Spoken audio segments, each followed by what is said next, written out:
market's hot everywhere, but the market is obviously super hot down there right now. Are you seeing it more? Do you see a lot of vacation rental purchases? Do you see a lot of investment properties, or are you seeing a lot of people relocate there and really making it their primary residence? We're actually seeing a lot of it, and that's really consistent. It's always been like that. I think even pre-pandemic, pandemic, now it's what I try to tell people, especially if I'm training a new agent or something, and I let them know that, this is still Florida, regardless of the political dynamic you may want to think about or what the market's doing. A lot of people, especially from up where you're at in Rhode Island and Northeast, people tend to move down here. It's just the thing that they do. And it hasn't changed. A lot of it has to do with the fact that, the prices by you are a lot higher. Even though ours have gone up, we're still not as high as yours. So when somebody sells their $3 million home in Rhode Island, that's going to be able to buy a lot here in Florida.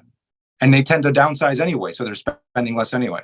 Why do people move to Florida in today's real estate climate, in today's day and age? Why are people moving to Florida? And it doesn't even necessarily matter what part of Florida, because like you said, regardless, it's Florida.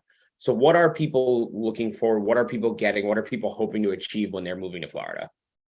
Yeah, I mean, financially, there's some great incentives. So if we go with a non-emotional side of it, the incentives are quite strong. There are certainly political incentives for people that like the political climate here. There's also the big one, which is no state tax, no state income tax. So that's a huge one. So for anyone that's, still working or certainly managing their finances in a way where that's a benefit to them, that's a huge one. And then the other one, which is the elephant in the room, of course, is lifestyle. It's beautiful, it's sunny, it's warm. People out of the north are tired. I was one of them. Why did I leave Chicago? It was because I was tired of the snow. And so that's not going to go away. And so then my ability to afford something, and really the typical client we get here are also a lot of people that are now ready to retire, right? So they've made their life, they've made their money, they've made smart investments, they've worked over 20, 30, 40 years, and they have this wonderful nest egg. And they also have this house that's paid off, that's worth a considerable amount of money. So for all of those reasons, it really makes it a smart buy. And really, that's the reason why. I mean, it's not my opinion. It's the reason why we are the number one state for incoming new residents of migration, period. Compared to when you first relocated there, to now. So what have you seen? What have been some of the big changes that you've seen in the time that you've been there, and, just the sheer numbers of people relocating down there? Well, that's just it. Sheer numbers. What we've seen is the increase in new construction, albeit still not enough. And I always caution that tale, because it's my concern from not only a resident, but also a real estate agent is the growth, and to make sure that the growth is managed. Because I still live here, right? Yeah, it's wonderful. I get to sell you a house, but let's look at the big picture.